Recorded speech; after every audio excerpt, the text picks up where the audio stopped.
Sounds good. All right.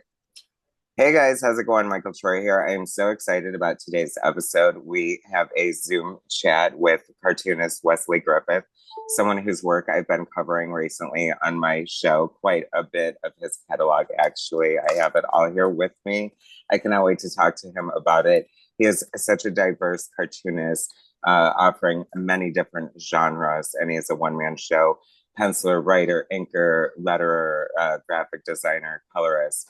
And I cannot wait to talk to you about your process and your get into all the juicy tidbits. So thank you for being here, Wesley Griffith. And how are you doing today?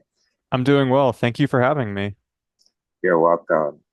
So, where did like when did you start reading comic books? What comic books are you drawn to? Are you a lifelong comic book fan? Did it come to you later in life? Yeah, lifelong comic book fan for sure. I feel like I've been reading them most of my life, or at least they were always around for me to look at because before I even learned how to read, there were comics around that I would just like kind of look at for the visuals alone. And I have an older brother as well that growing up, like he was kind of the first one to have all the earliest comics I remember looking at. He had a lot of the Dark Horse, Star Wars, and Aliens licensed comics that they did at the time in the early 90s. It's so interesting because I myself had an older brother who introduced me to comic books, and a lot of people I've talked to on my channel have had that experience as well. So, yay us for who were fortunate enough to have older brothers to show us the way and introduce comic books to us. So, um, Absolutely, yeah. what kind of comic books were they? Were you looking at and reading? Um, I feel like there was a lot of I remember the one that was very exciting was like I feel like because he really liked Star Wars, or we both, well, he was old because he was older, he had seen Aliens and I hadn't yet, so he had a lot Hmm. of the Aliens comics, and that kind of introduced me to that whole world of those first three movies. And then we all three of us loved Star Wars. And at the time, or I mean still to this day, there was a like just or at least it was the beginning of those licensed Dark Horse expanded universe like Star Wars books like Tales of the Jedi and whatnot, where the story takes place like thousands of years before the events of the original trilogy, and that was like really exciting. Yeah, it's so interesting, and I go back and forth with it. Like, I always find like Star Wars. Like, I'm not really drawn to Star Wars comics just because I feel like they can't compare it to the movie. I'm just like so in love with Yeah. the movies. But sometimes I do find a Star Wars comic book that I like here and there. So, when did you start? Did they influence your artisticness? So, like, did you start drawing because of comics? Did you want to make your own comics? When did you start noticing artists and things like that? Around the first time I think I was 7 and I was really starting to grasp the idea of like all of a sudden I found that I could uh I learned how to around 6 or 7, like I learned how to read, and I um came across Calvin and Hobbes for the first time, and that was the first comic I remember thinking like this can't just be a visual experience for me. I want to like sit down and read this entire book, and then the next book, and then the next book, and then the next book. And um I was completely absorbed in that comic strip and started drawing my own bad version of like my own version of Calvin and Hobbes, where my little kid character had like a blue shirt instead of a red one. Right. um and then yeah, I don't know.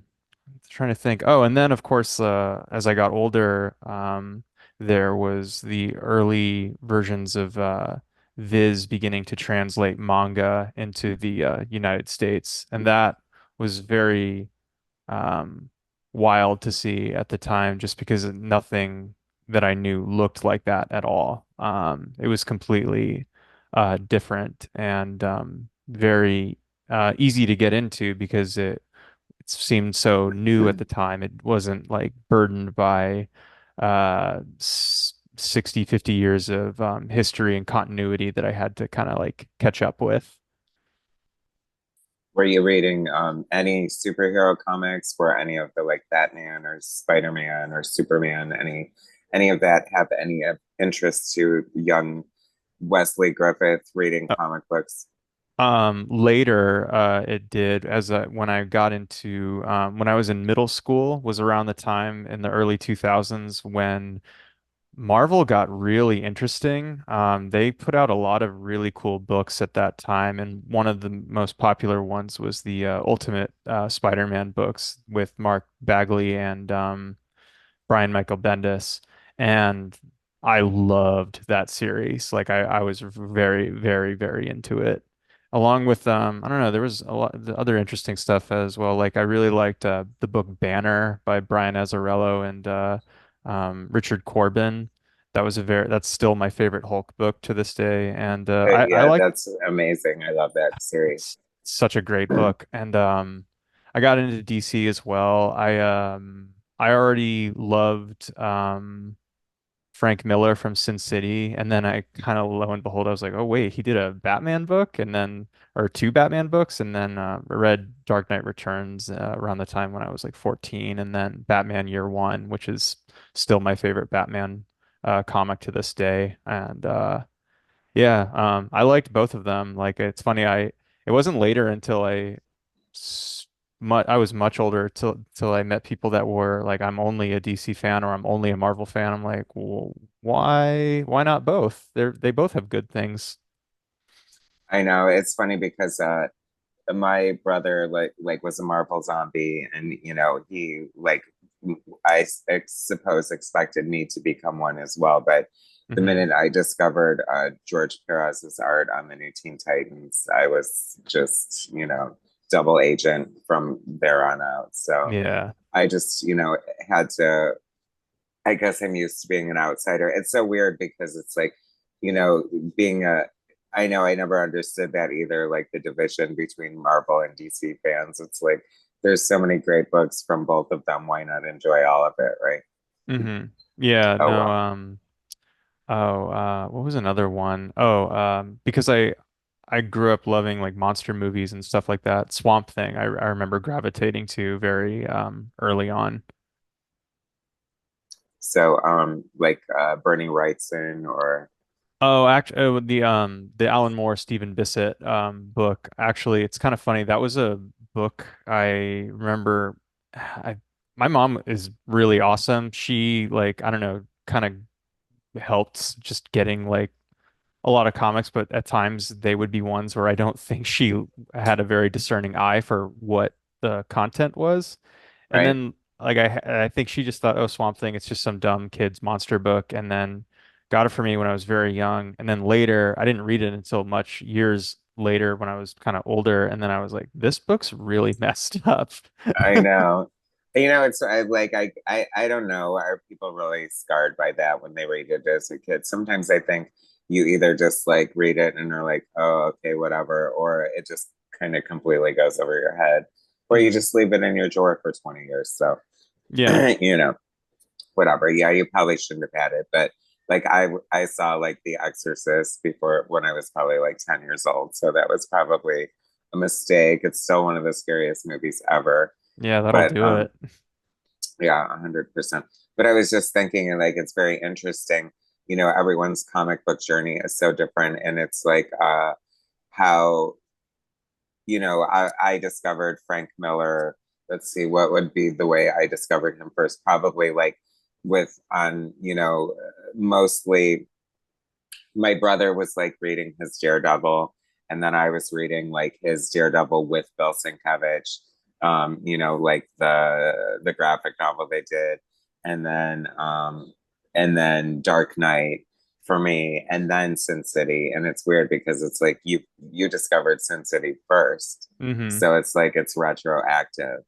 Like like everyone loves John Byrne's X-Men, but I discovered John Byrne mostly on Fantastic Four first, and then read his X-Men, which is of course was completely awesome, but it's like just kind of weird how like your favorite or the most impressionable thing to you is the one you encountered the Hmm. first time. Yeah, no, it's funny. John Byrne to me, the first time I ever saw his artwork, I always associate him with being the Man of Steel, the Superman artist, and then it Right. wasn't later that I realized like, oh, my base level first image that I come to in my head when I think of X-Men, based on all the imagery, based on his art that I had seen growing up, that's him. It's all like him and oh boy, I'm a jerk. Who's the guy that did the first art? Dave Cockrum, like Oh those yeah. two guys. Yeah. Yeah. I know the so I I don't I feel like I got off on this tangent. So when did this translate into you like you drawing or like you wanting to make comics? I always doodled and sketched and drew all the time, but I never took it as anything serious. It was just something I would always do in class because I was bored and I hated school. And I uh until I met a very it's funny, like I grew up in this uh town in basically Phoenix, Arizona, and at the middle school, the school I went to, I didn't know anybody else that liked comics. It was kind of this singular thing that I really enjoyed until I met my friend Rob. And Rob liked comics and Rob drew, and he drew very, very well. And he basically encouraged me, like, why don't you take this class at the Scottsdale Community College? It's like a cartooning comics drawing class. You'll improve if you want to get better at it. And I thought, oh, okay, maybe. And that and sure enough, I did. Very quickly, I started to learn this is the kind of paper you need to draw like larger than you think you need to draw, and so that it'll um, shrink down for the finished product. And you know how important it is to actually like put ink on your pencils when you're done drawing something, and all these basic fundamentals of cartooning that I learned, and just I don't know, I really loved it, and I kind of wanted to make a point, like on and off again through my life. I wasn't in constant practice really in at all in my 20s, but had always had it in the back of my mind to really want to get better and better at it. And wasn't until honestly it was fairly recently in lockdown of 2020 and kind of being introduced to the Cartoonist Kayfabe channel that I thought like, oh wow, actually like let's like sit down and actually try to do this. And that's sort of where Thunder Beast came from. And that was like pretty much like the first thing you did because I was wondering about that because I started with the jump, but that's your latest thing, I think, right? And Yeah. then so would you say Thunder Beast came first, or is Grotesque before that, or What you have, Thunder Beast is first, but there was a there on my yeah, there she is. On my Global Comics oops. account, there's stuff that's earlier from 2015, this sci-fi comic called Radio Jupiter that kind of came about because a buddy of mine said like, hey, like, what do you think about working on a comic and having it tie into he's a musician and like have the comic tie into the like a musical project that I could do. And I thought, you know what?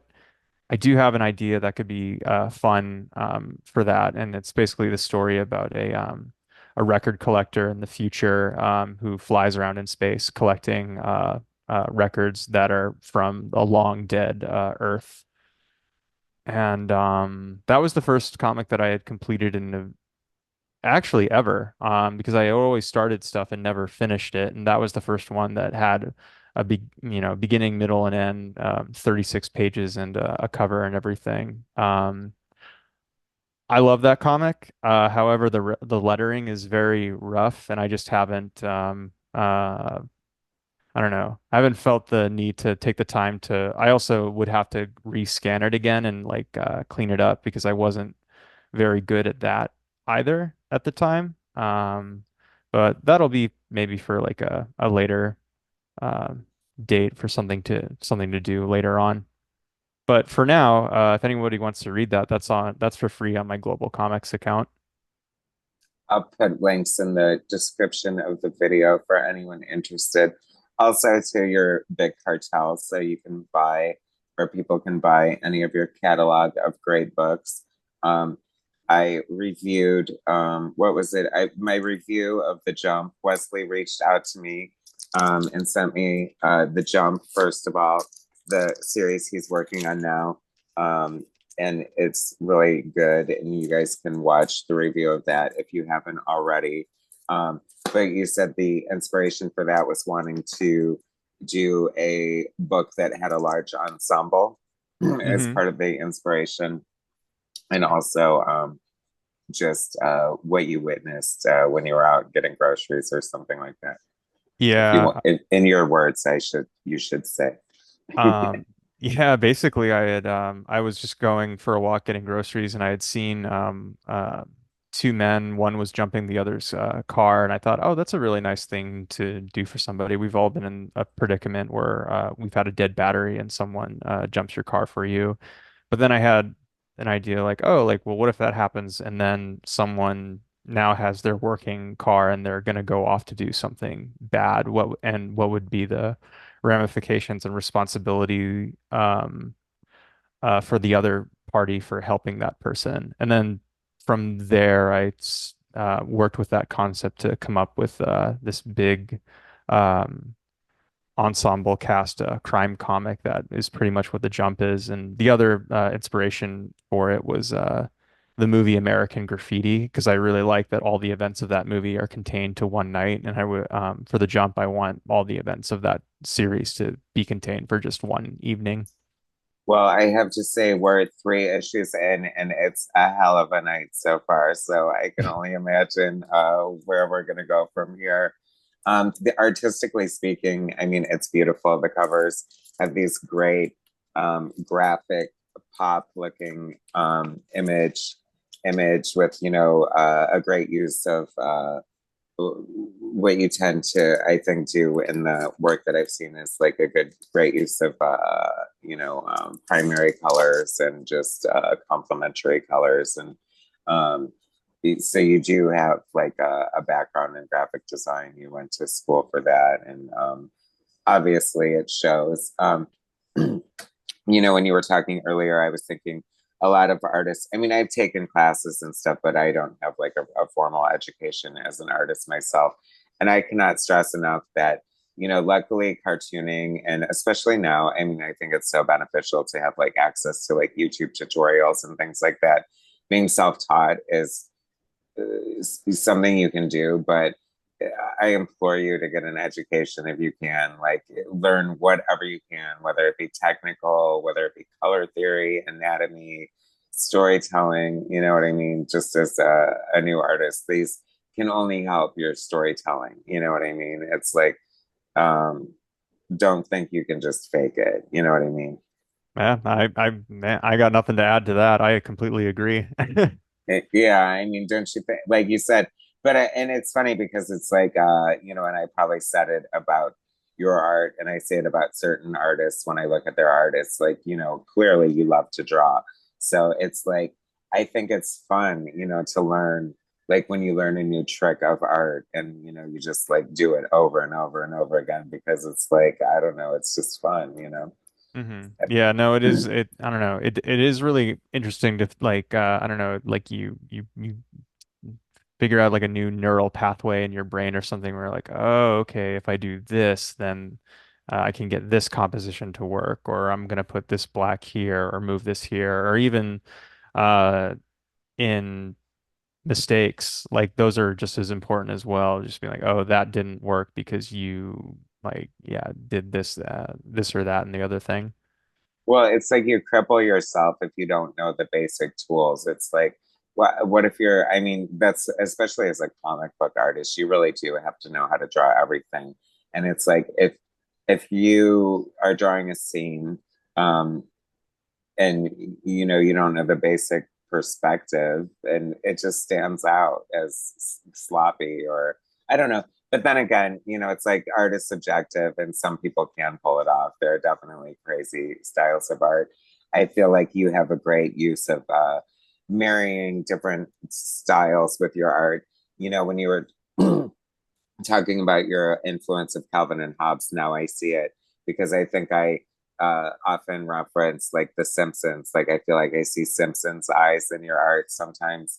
But it's a great mix of like this cartooniness with like dark kind of noir and sometimes very grotesque imagery. I would love to talk about that actually, because one of the Simpsons, though those like first 7, 8 seasons are very, very, very special to me. Like I I watched those nonstop growing up, and yeah, and actually it's funny. One of the first art tutorial books I remember owning was like how to draw the Simpsons book, and it had the ovals and the ellipses to give you like the idea of like, oh, these are the basic shapes, and then the eyes will go here. And I feel like yeah, those big round eyes definitely uh, ending up influencing me, and also it's funny that round eye thing. I really loved the freedom that I remember seeing in Sam Keith's The Max growing up. There's this one sequence in that comic that really blew my mind as a kid where he has, you know how the Max's eyes are drawn in that kind of image spawn, like kind of like white slit, very Yeah. squinty and very cool looking. Uh-huh. There's one panel where he's drawn like that, and then in the next panel to show that he's surprised, they go pop-eyed, and he all of a sudden he doesn't have pupils in the last panel, and all of a sudden he does have pupils in the next one. I remember seeing that and being like, I feel like he's breaking a rule, but I love it, so it works. And that was very amazing to see as a kid, and like and I don't know, liberating and just cool just to figure out like, oh, okay, like there's no reason why you can't do something crazy like that because it's a comic and you can do anything in it. Yeah, I know exactly what you're talking about with that. I can see it in my mind's eye. And yeah, it did seem like, I don't know, kind of against type for what the Max did. But I don't know, it's easy, but the Max was just so crazy and beautifully drawn. And but yeah, it's almost like Tex Avery like ish in a way, like just the exaggerated cartooniness. And I just think that, in a flat landscape in a 2D page, like it does work well. It's like I look at somebody like you look at the old like John Buscema very dramatic poses. Like I think Hmm. of like Jose Luis Garcia Lopez when he took over after George Perez on the Teen Titans. And I immediately noticed, I'm like, everyone looks like they're in a telenovela. They're like, oh, just like Yeah. screaming and just like very, but Kirby brings that kind of drama too. And I just think that that's like the kind of exaggeration and fun of comic books. You know what I Yeah. mean? Yeah. Kirby especially. Those it's funny how like reading a comic is such a silent experience, but it feels like the volume always goes up anytime I'm reading like a Kirby book where I'm like, oh yeah, these characters are definitely yelling. Like I hear them. It's funny because Frank Miller always talks about writing like he thinks very musically, like he writes in beats, his story in beats. And like once you know something like that, it's sort of like it's a different reading experience. It's like you can Hmm. almost hear the soundtrack in your mind, you know what I mean, Yeah. of that. And I think that is the great thing about comics. It's sort of like the intermediate, or the stepping stone between novels and movies, I guess. You know what I mean? Because you're Hmm. getting the visual. It is kind of weird. I don't know. It is a weird experience, but it's all about the art for me. I just have always been about the art, and um Yeah, I've always been down for like the cartoonish style and art. It was kind of controversial uh when more cartoony style art was like slipping into American art. Like I think thanks to even people like Michael Golden doing like bigger eyes and looking Oh a little yeah, more sure. manga influence. Even John Burns' eyes were a little bigger, and Mm-hmm. he would not admit it, but it's to the discerning eyes, you can see some of the manga influences. And like I Yeah. remember, like Joe Madureira sort of bringing it to American superhero comics, and someone like Ed McGuinness. I think he was kind of like polarizing at first. Either people liked him or they didn't. Yeah. And I loved him. I thought it Mm-hmm. was. I still love his art. So Yeah, I um, remember yeah, when Ed McGuinness showed up, that was it's funny. At first I wasn't sure, but then I was just like, well, I keep thinking about it and I keep enjoying the fact that I'm looking at it and I'm not bored, which is the most important thing. And yeah, at the end of after I think it was after that mini series he did with Jeff Loeb, that first Superman Batman book they did together, I was all on board with Ed McGuinness. I loved it. I thought it was great. so jumping all over the place because why not? Um, when did you have time? I recently reviewed this, and I low key hinted for you to send it to me, and you did. God bless you. Oh Your yeah, absolutely. fantastic bootleg 1954 Godzilla adaptation, which is just fantastic. It's getting a lot of great praise on the review I did, like just as looking so cool, and people really want it. And I think maybe can they get a if they're on your Patreon, or do you have Patreon or something like Uh, that? yeah, hang on folks. I'm gonna work on getting a Patreon started. I just haven't done it yet. I don't know. Um So this is basically an adaptation of the original movie, which is like really beautiful. You noted that you took out some of the more human elements to condense it a little bit, and I think it plays very well without that anyway. So I don't. It's compelling me to want to go rewatch the original movie because I haven't seen it, and I can't even tell you how long. So um, yeah. I, I would love to watch it and compare the two. It can't be as good as this. Oh, I don't know. They're two I was different just kidding. mediums, but and they're both very enjoyable. You can definitely enjoy both of them. What the movie has that I am not able to provide is a great soundtrack. So check that out for sure. Yeah, I don't know that I've always been like a massive Godzilla fan, and I don't know, somehow I just had this like bug in my head of just being like, why have you not done a Godzilla comic yet? Surely do, you should do something. And then the simplest thing I could think of, like, well, I'll just adapt a very abridged version of the first movie. Um, and I had kind of intended to keep going. I had this idea of sort of a Godzilla grand design like project that would span from the first film to the 1995 film Godzilla versus Destroya, which is like kind of like the death of Superman of Godzilla movies. He like dies in that one. That was sort of the gimmick of that movie at the time, that it was supposed to be the end of the series, even though it wasn't. But then I don't know. I just sort of thought like, well, don't get too, don't bite off more than you can chew. And I just sort of wanted to do the first one as an exercise, and yeah, really enjoyed working on that one. Well, I think this is perfect, and like just um like definitely like what the 2 cents I want to put on and on what you just said is like, yeah, you can spend too much time, like, because it's like you don't want to be like the Godzilla guy. You know what I mean? It's nice to have this in your cachet, and it like stands on its own perfectly. And maybe if you did another one here and there, it would be nice to revisit it, of course. But like if it keeps you from doing your own original stuff like The Jump and Grotesque and Thunder Beast, then I Yeah. don't I don't think it's a valid use of your time.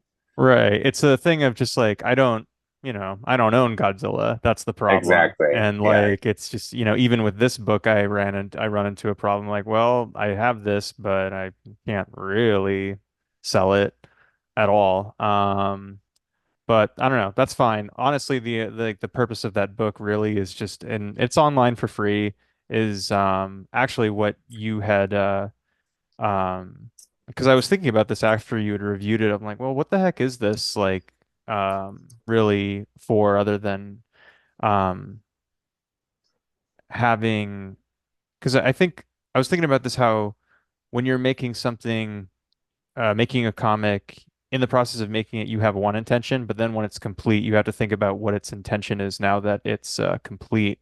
And I think now that that book is complete, I think it's re one of the best thing that it can be good for is what you were saying earlier is that you're going to go check out the 1954 Godzilla, which I would hope for two things: is either if someone has either seen it before and loves that movie, is that that book makes them think about all the great things that movie is, or it would make someone be like, oh, I'm curious, like I'm gonna go check that out now.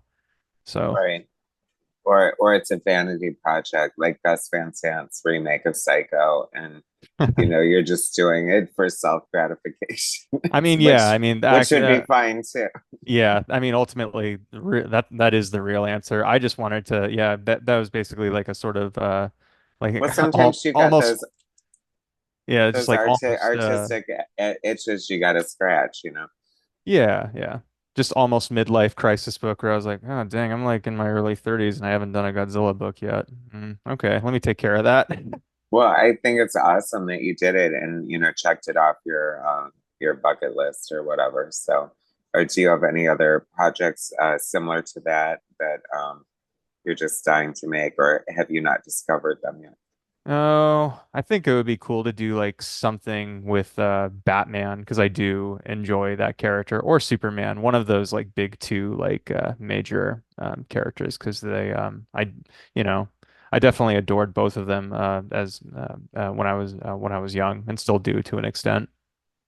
Yeah, it's funny because it's like I often say there just something is some about like Batman and Spider-Man that I guess it appeals to the little boy in all of us. We all have that Batman story. We would all drop anything, anywhere at any time to go, like if to do our Batman story. You know what I mean? It's like the people who left Marvel and DC because of poor treatment always go back for, you know what I mean? Like Mark Silvestri left to do Image Comics, but he just did his Batman series, and it was a lot of fun, and we all are so happy it exists. And but like that just shows the kind of draw of that character. You know what I mean? It's like crazy the draw, and it's like arguably, because like I think it's 40% of DC's books is like Batman books, but it's what sells. I guess it's like supply and demand. It's like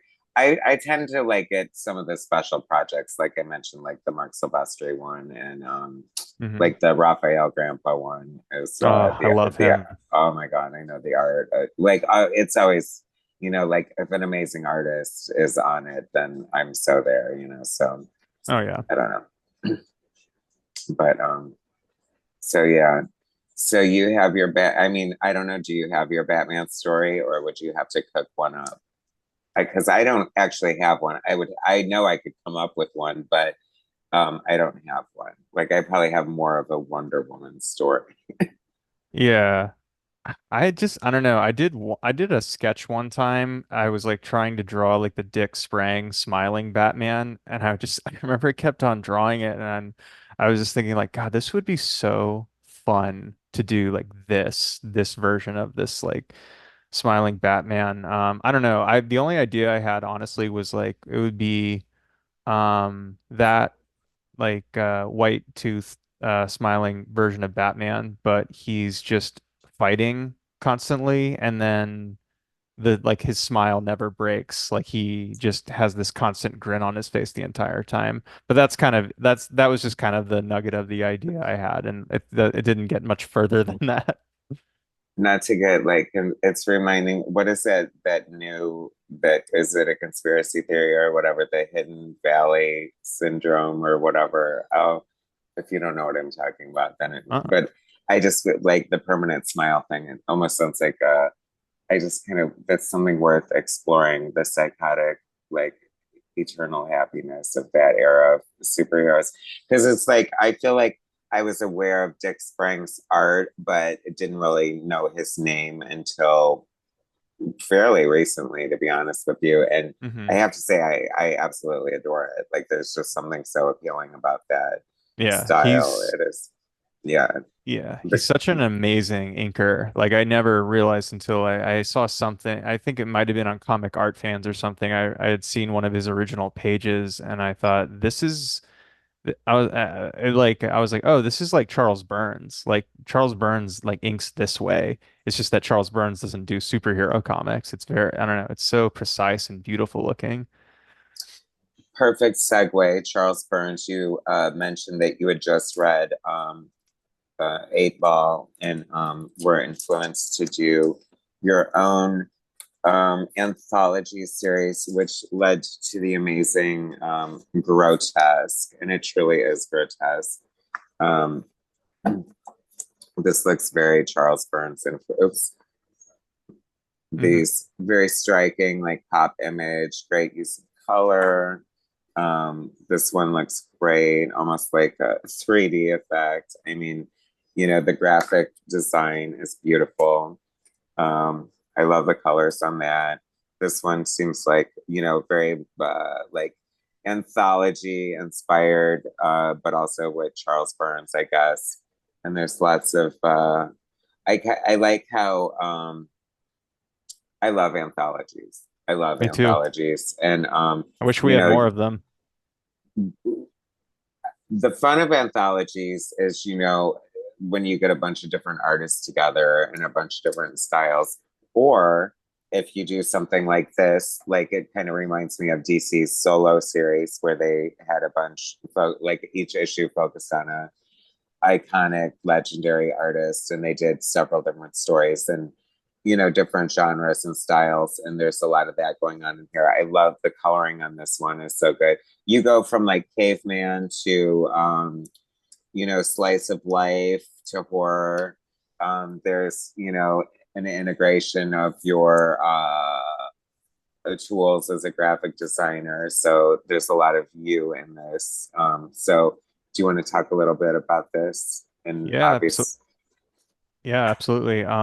It was kind of Grotesque issue one sort of began as just I had just finished Thunder Beast and was just sort of ready to do something completely different. And then that also coincided with just finishing Fantagraphics put out the issue 1 through 18 collection of the Dan Klaus's Eight Ball. And I had never read it before. It had always been on the to-do list and felt like kind of Johnny come lately to the party. But after reading it, just thought like, what a super cool idea for like a person to do their own little one-man anthology. So um, I thought I'd give it a try based on um, only the two primarily the two ideas that are featured, two stories that are featured in that book. Basically, the idea of an alien story where it's sort of like the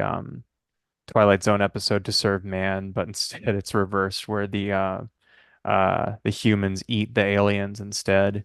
And then um the Time of Need caveman story, which was that idea came to me because I went for a run in around Southern California, and I don't know, I remember seeing a lot of homeless people in tents around, and I thought like, man, what if just this weird nutty idea that came to my head, like what if some evil like group wanted to figure out the homeless population problem by just sending them back in time, um, just getting rid of them entirely, and then they have to like fight dinosaurs or something.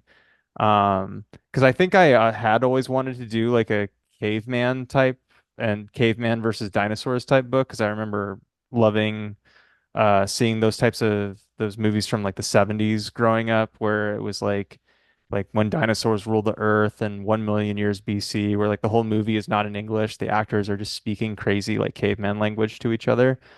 Um the kind of movie that Yes. would never be made today. Yeah, Uh, honestly, yeah, like that history, like that period of movie is just like yeah. it's done. I mean, Yeah, it's so funny. Like, yeah, it'd be so funny to think like if someone like wanted to like bring that back or something and like have major stars in it of like Joseph Gordon-Levitt or something like speaking gibberish in a movie. It'd be kind of awesome actually. it would be kind of awesome. It would, but yeah. But anyway, and that yeah, that's sort of where that second story came from. And then the last one that was like an Inktober comic I had done, but I had kind of cleaned it up and colored it differently for the collection. The one thing I really love about Grotesque issue one, or well, there's a lot of things I like about it, but that one in particular, I made a point to make sure that everything and the page numbers and like all the lettering in there is hand lettered. Like I didn't do any like text boxes or anything on InDesign for that one. Then now these are some bright ass colors. As a colorist, I'm always called out for my bright coloring. And this I Called feel like out. this one ups me. Yeah, well, I've learned to tone it down a little because I've gone from RGB to CMYK, Mm, but yeah, I love this. This is almost like a black light esque in a way, and then the monochromatic sort of duochromatic, I should say. mhm. I love it. It's so good. I know, and the eyes are just amazing, and it's just like such a fun. And then this is like very simple at the end, almost like um just super simple. Drawn very like quick. But let's see. And then in issue two, Issue two, I'm gonna admit, all the content in there was all kind of old material or stuff that was drawn very quickly so that I could work on issue three, um, so that I could get that one done. That see, was but I thought this was a lot of fun because this is like the perfect place story for an anthology, and this sort of reminded me of like if this were the Reader's Digest of comic books, and it has like a little history of the chainsaw, which was mhm. beyond horrifying.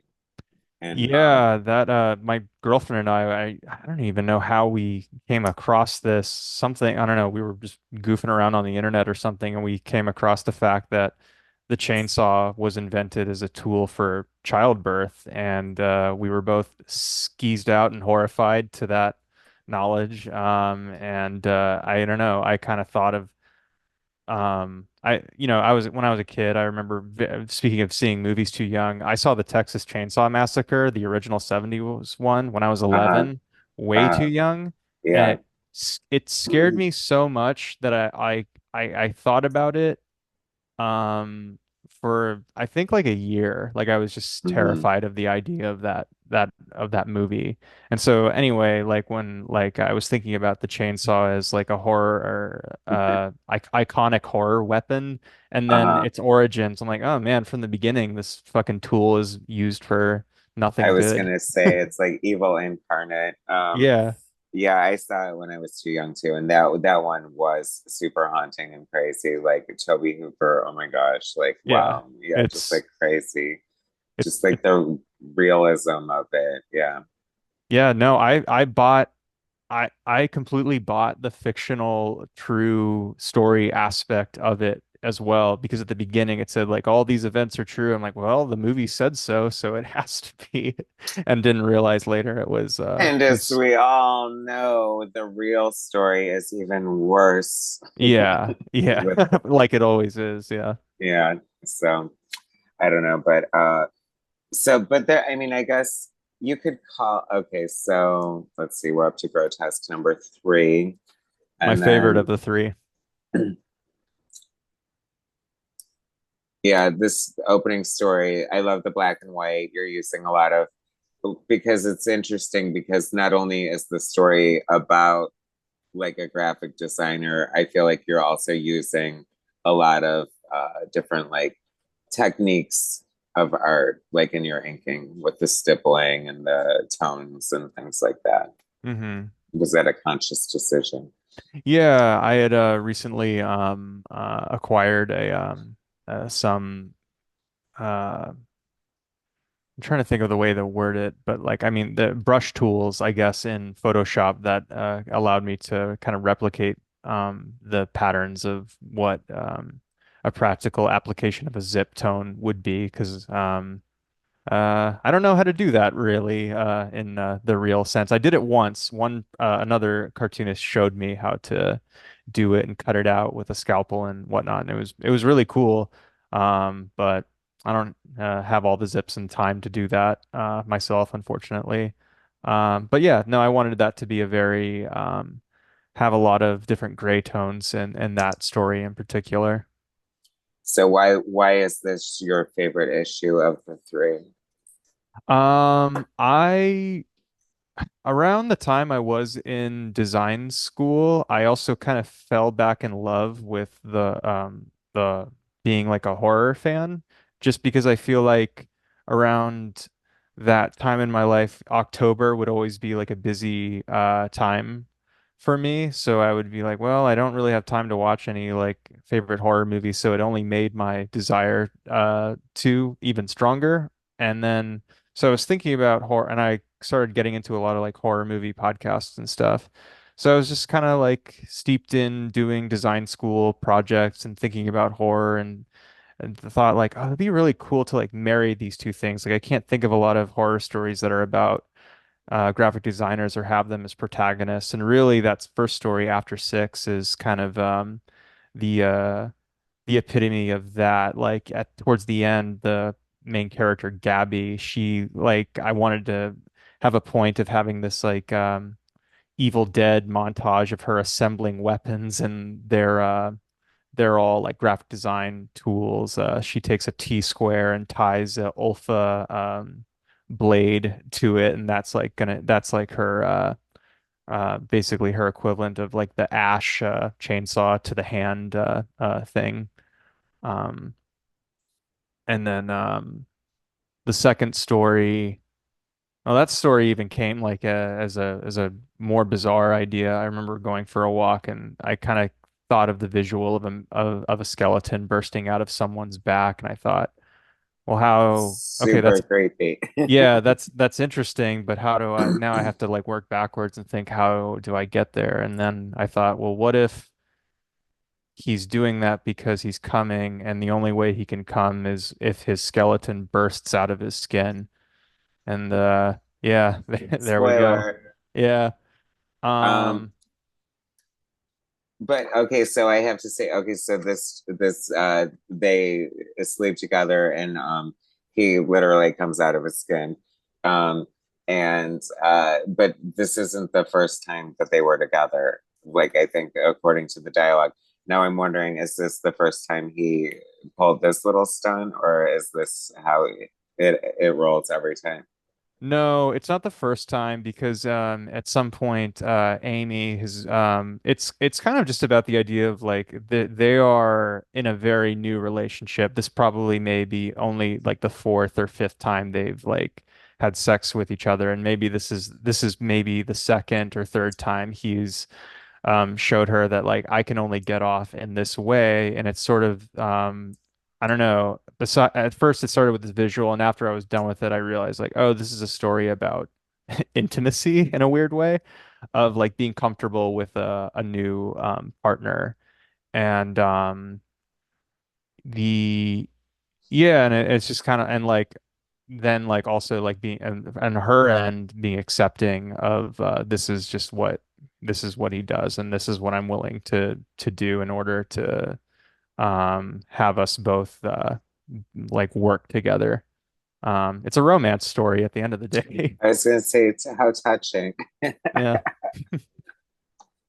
So you've got your anthology, you've got your bootleg. Um, you've got your. Did we didn't really talk about Thunder Beast. Sure. What was the? This is a like a one shot. It's like a self-contained story, original graphic novel, basically. I suppose it's opened for a sequel, yeah. Yeah, there could be one, maybe. But so what was I feel like your stories are either or your projects are either driven by genre or format or concept or probably a little bit of all of that. So what was that for this? I had I around October of 2020, and I was at home, and we were all under lockdown and whatnot, and I had a online temporary online job, and during like a meeting or something, I was doodling, and I had drawn on ballpoint pen the villain of Thunder Beast, Death King Ra, and I didn't know like who he was or anything like that. I had just drawn that skull mask and that he has, and I remember looking at it and thinking like, oh, okay, maybe this is something. And I kept thinking about it and thinking about it and thinking about it for pretty much a year because I didn't get started because at that time I was very focused on moving out and trying to find like a more permanent job, Mhm. which was tough to do because that summer was or that year was that year. Um, and but once I had what did I do first? I knew I had wanted to do something long. I had visioned Thunder Beast as like the reason why it has that 96 page count was because I kind of wanted it to I was looking at what do you call it? Treasury editions, and I wanted it to be that size. Um and I had thumbnailed the entire story out. I knew I wanted it to be a fight comic. One of the comics that inspired me was this manga called Ryu, the Strongest Man on the Face of the Planet. This really, really bizarre sort of kind So of what just from my education, because I've heard that term before, what denotes a fight comic? Just basically a knockdown, drag out, like for as much action as you can pack into it. Kind of is that yeah, like I what think Dragon Ball is like a very good example of that type of comic where it's not even so much about like fight to me, it's about movement and hmm everything kind of escalating and your goalposts like keep on changing. It's sort of like I guess you could call it like a form of like a fantasy comic more so than a fight comic, but the fighting is obviously like a huge component because I don't know, I grew up liking Bruce Lee and stuff like that as well. And Dragon Ball, I was a huge fan of Dragon Ball as a kid. right? I know. I know. It's like as much as story as we want, there's just always something fun and exciting about a great fight scene, isn't there? Yeah, I mean, it worked for Kirby. It can work. Yeah, 100%. So then how did you put it together? I had because I had recently learned that Dave Gibbons had like thumbnailed out all of Watchmen in these tiny drawings. I thought, oh, that's really smart. So I did that Mhm. with Thunder Beast, and then this is a really odd way of doing it. I did all the visuals first, and then later wrote the script and the dialogue for what I wanted the characters to say. So basically, I did like the Marvel method, but with by myself. Um, I think that makes sense if you're the writer. It's like because I mean, you know what I mean. It's like yeah. it just it makes a lot of sense to me. Yeah, because I feel like dialogue is fluid. Like as a writer, when I'm writing something, the dialogue is always changing anyway. It's Hmm. always tightening up or whatever. So I think that's not a that's not a stupid way to work, especially if you're doing everything yourself. Yeah, and things changed all the time. Like the final battle, like I didn't think about. I remember I wanted them to have like a fight in a room or something, and then later I thought, wait a minute, like why don't you have one more like dynamic set piece and have them fight in a city, and they're like it's like War of the Gargantuas, like they're kaiju sized or something, and they're just like their fight is just destroying this entire metropolis as they're going at it for one last time. And I thought, okay, now it has to be that. Like it can't be anything else. And they all have to have a three-way before the night before they go into battle. Yeah, I can So do you so think do you think putting sex in comics makes it more adult, or you just it just seems organic, or you're just horny, or I'm just kidding. um no, it's all good. Yeah, I don't know. I'm just curious, like I don't know. I don't know. Like, do you like how am I like I don't know because it's in you it seems to be in every in a lot of your work, but Mhm. it's like but that makes it like Netflixy to me. It's weird because it's like I feel like The Jump is very much like your Netflix series, and I hate to say that because it's I I think that it makes it sound, shallow if somebody like goes into something thinking that something could be like Netflix, but I just think it totally could. Like, I would love to see this developed.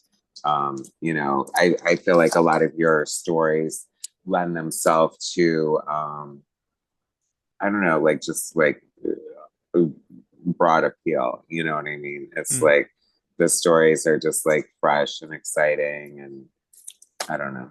Yeah, I feel like I was that's very kind of you to say. I can speak to like the sex scene in Thunder Beast, like where that idea came from was just I thought one, it would be very funny and like really it's at the end of the day it's kind of just to entertain and keep the audience um yeah, just make sure the audience isn't bored. And I think it was also during the thumbnail process as I was getting down to the page count, I got to page 69 and I was like, oh, I know what should happen on this page. But the other thing too, it's funny you were talking about like being like a DC fan, and I was thinking about like there's always or like big two fans, there's always like kind of like if you're doing like a big they do big two stories, especially in DC, where characters will meet parallel world versions of themselves. And in Thunder Beast, the three characters, they're all different incarnations of each other through different so versions of each that's other. So I kind of thought like, well, man, like I don't know if you were like if you did meet like a different incarnation of yourself, maybe you'd be really into yourself and things would go the way that they go.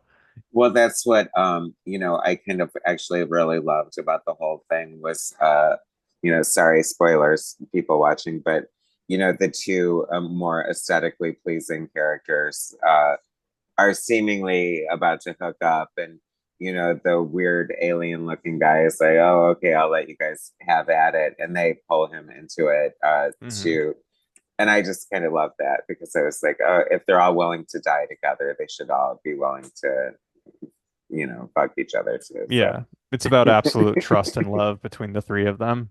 there you go. There you go. And then like throwing in that they're all just like the same person anyway. So it makes it even better. And Hmm. also I should point out I love the cover of this with the primary colors. It pops so nice. And I love the logo too.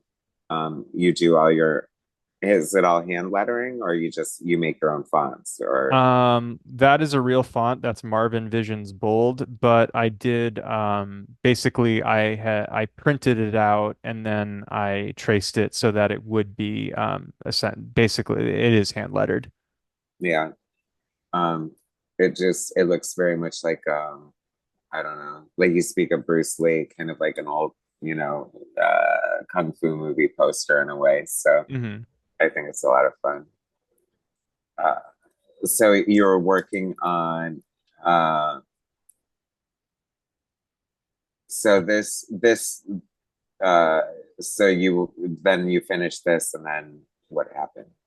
I finished Thunder Beast and then I went straight into Grotesque as just sort of like Grotesque. yeah, like I don't know, just kind of a not a chaser, but it was like, all right, on to the next thing. I do remember it being very like strange to start like the first page of Grotesque after doing Thunder Beast for so long. I remember writing at the top of the margin to say like what the title of the book was, and it was weird not to write like TH first because I had been used to doing it for so long. Yeah. So, you talk about your process a little bit. So you did the Dave Gibbons thumbnails, and then you laid out the boards, and then you lettered them. No, or I mean, I guess there's not. This is all hand lettering in here. Yep. So then, you do you letter and then you ink it pretty much that order, or are you doing it at the same time? Well, after I pencil a page, I'll do the panel borders first, and then I'll do the lettering and then the bubbles as well, and then on to the rest of the artwork. And then you added these like screens digitally after the fact, scanned Hmm. it in into that. Yeah, Yep. isn't it crazy that they used to like cut out the screens with like an X-Acto blade and like tape them to the boards and stuff? That's talk about not having time.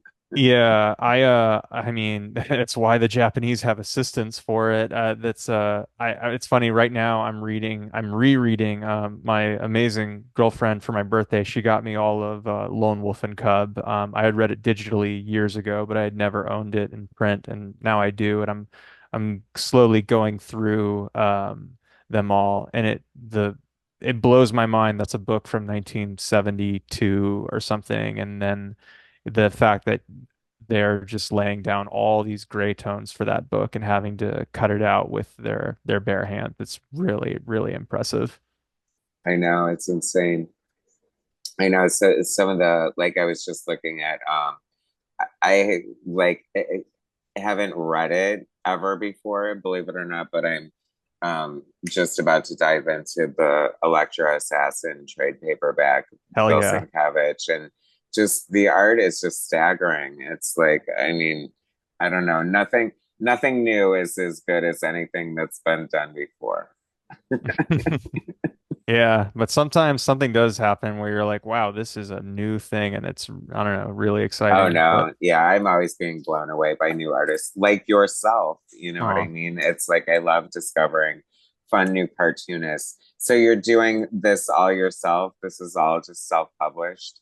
yep. I just feel like that's a crime. And the only reason that's a crime, it's like I go back and forth. I would talk to some of my friends about self-publishing, and it is the way to go because it versus not being out there at all. But it's like it just, it's like that's why I'm glad to cover, people like you on my channel, and like I think it's great.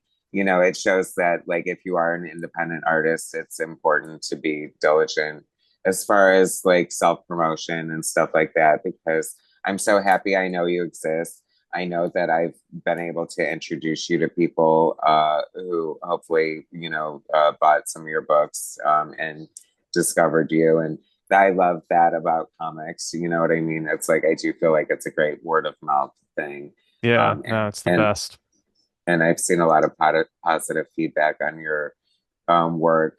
So then, after Grotesque, that pretty much led to the jump.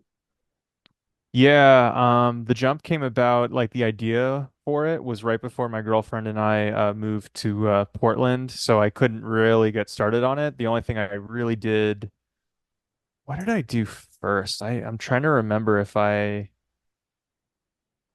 I remember now. Okay. So before we moved, I wrote the outline for the entire series. That was what I wanted to get done before we got here. So that after the move and once we had settled everything, uh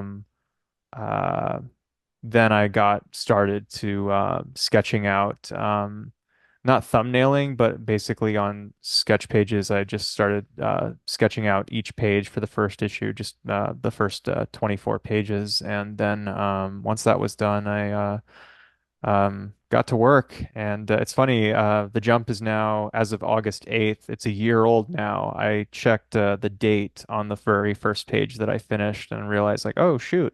Or like I knew it was coming up because I was like, oh, it's August now. I guess I should see what that date is on that first page. Well, Um, happy anniversary to the jump. That's kind of crazy that my next point I was gonna make is the incredible amount of output you've had for the relatively short amount of time that you've been creating and, like putting stuff out there. Because you do have like a day job, I presume. mhm. Um, and within a year, you've done three full issues, and are you well into the fourth issue? Are you putting it out on Instagram like you have other issues, or?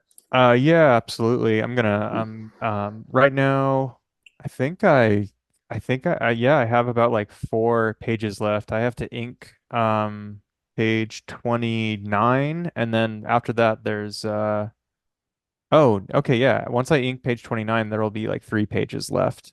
And then I need to draw a cover, and then issue 4 will be done.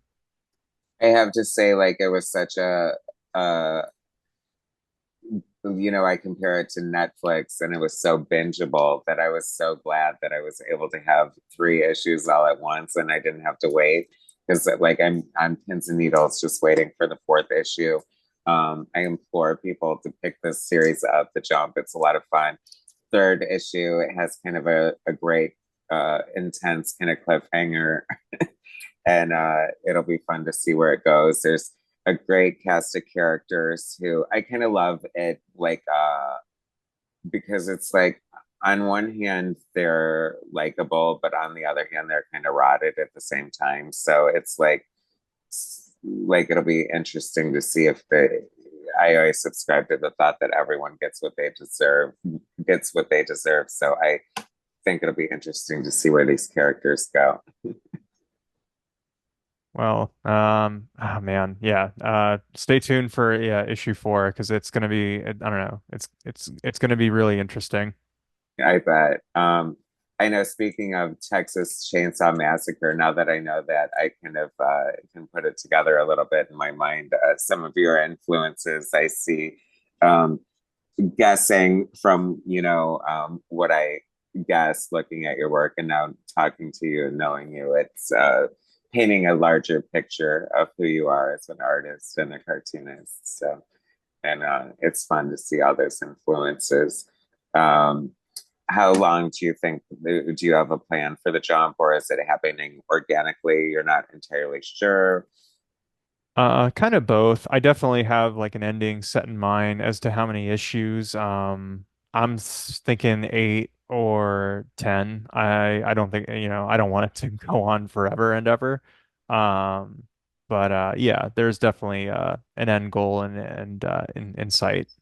Things are coming to a conclusion that I've pretty much had in mind since last summer. So how is your audience? How big is your audience? Do you have like an audience? Like, are you still trying to reach it? Do you just like just to paint a picture of like, do you do like modest print runs? Are you like trying to hopefully shop these to a larger publisher, or you just are happy doing it on your own? So far, I'm sticking with just doing it on my own, and like I kind of want to build up a bigger number of issues before shopping it around to any publishers. I'm very open to that idea. I would love anyone to take the work off my hands of printing it for sure. And the print ones are very, very low because printing it myself is very expensive. Like especially that third one because it runs in color and at 40 pages, it's very like I can pretty much just like I can feasibly like kind of wait for a paycheck to come in and just be like, all right, I'm gonna print 10 of these. Well, see, that's why it's also important to, get in on the ground floor and get these rare collectible issues before, the other collected editions and things like that down the road. But I think it's very smart the way you're doing it. I think it's a good lesson for people. It's good to establish yourself. It's sort of good to have something, put your money where your mouth is. It's like, you can say, I have this catalog of books. This is the representation of my work. I think so many people are looking for the deal straight out the gate, and a Yeah. lot of times that happens organically. So I think your talent speaks for itself. I really enjoy your work. I truly enjoyed talking to you today.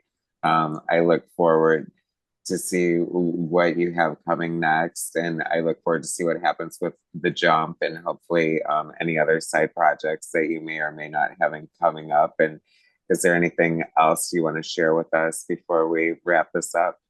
Boy, nothing other than just, Michael, thank you so much for all the, the reviews you've done. Like I don't know. I knew there I like when I watched the interview you did with Michelle Fife, that was when I realized like, oh, like I want to I need to send this guy my stuff because I don't know. I really like where your head's at with your comics criticism. And I don't know. I really enjoy the channel and I thank you so much for all the kind things you've said and about my work and promoting it and whatnot. I'm really grateful. Completely my pleasure. I absolutely love your stuff. I think it is so good and so entertaining. Obviously, I feel bad. Like other people have sent me things and I've been kind of sitting on it, but I couldn't wait to review your stuff just because I'm a huge fan. I love it. I think you're an amazing cartoonist. You have a lot of talent. I love your creative voice. You definitely have a lot of fun, interesting things to say. And like I said, I will be here to review it, to read it, to share it, and help promote you and get the word out.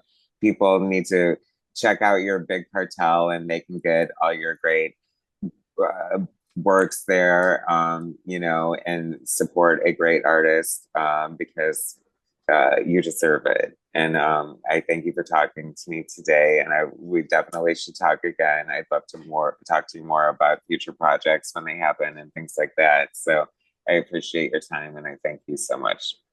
Yeah, absolutely. Thank you.